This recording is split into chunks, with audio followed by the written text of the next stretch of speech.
जय हिंद। आज हम एक ऐसे विषय के बारे में बात करेंगे जो लगभग सारे छात्रों के जीवन का एक हिस्सा है। परीक्षा का डर।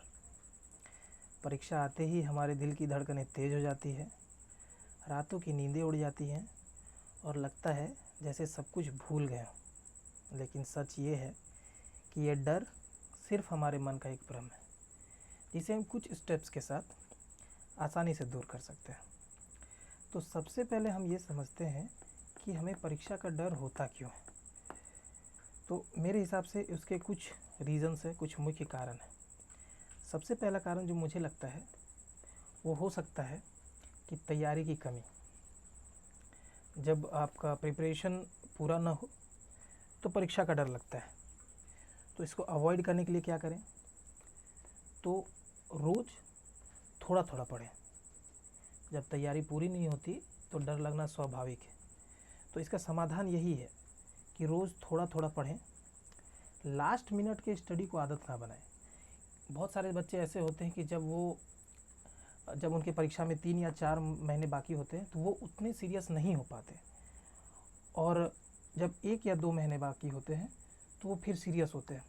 लेकिन वो 1 या 2 महीने पढ़ने के बाद वो बहुत सीरियस होकर 1-2 महीने तैयारी करेंगे और फिर लास्ट मिनट में उनका रिवीजन कंप्लीट नहीं हो पाता है, जिसके कारण वो कट ऑफ से 2 या 4 नंबर से रह जाते हैं।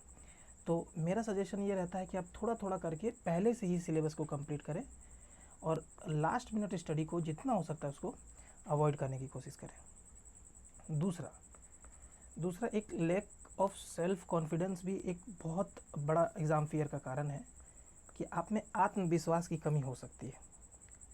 आप खुद पे भरोसा नहीं कर पाते। तो इसको लेके हमेशा पॉजिटिव थिंकिंग रखें। खुद को कहें मैं ये तैयार हूँ, मैं कर सकता हूँ। मैं अपना एक्सपीरियंस बताता हूँ। एग्ज़ामिनेशन हॉल में आप जब आप बैठे हुए हैं तो आंखें बंद कीजिए। 2 मिनट आंखें बंद करके खुद ही में बोलना है कि I am ready, I can do it. मैं तैयार हूँ, मैं ये कर सकता हूँ। इस पॉजिटिव थिंकिंग के साथ जब आप आगे बढ़ेंगे तो आपका आत्मविश्वास बूस्ट होगा, जिससे आपको हेल्प होगी एग्ज़ाम फियर को टैकल करने में।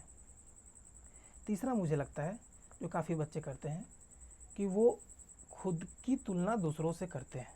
कंपैरिजन बहुत स्ट्रेसफुल चीज़ होता है। दोस्त कितना पढ़ रहा है, उसके कितने नंबर आए, इन बातों से खुद को डराना नहीं है। खुद की तुलना सिर्फ खुद से ही करें।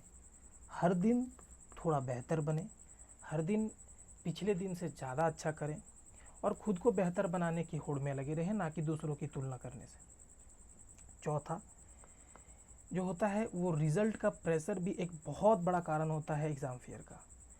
रिज़ल्ट का दबाव तो ठीक है, अगर नंबर कम आ गए तो क्या होगा, रिज़ल्ट ज़रूरी है, लेकिन उससे भी ज़्यादा ज़रूरी है प्रयास करना। मेहनत हमारी सफलता की सबसे बड़ी कुंजी है।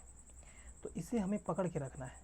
उसके बाद जो होगा वो देखा जाएगा। अगर रिज़ल्ट हमारे फेवर में आ गया, सभी के सभी स्टूडेंट्स वहाँ पे 100 के 100 क्वेश्चन करके नहीं आएंगे।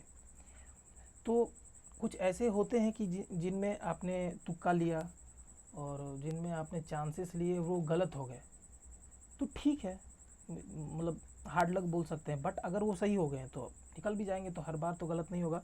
सो रिज़ल्ट का दबाव लेके ना बैठे एग्ज़ाम में। मेरे हिसाब से कुछ ऐसे साइकोलॉजिकल ट्रिक्स हैं जिसको अगर अपनाया जाए तो इस एग्ज़ाम फियर को टैकल करने में काफ़ी आसानी होती है।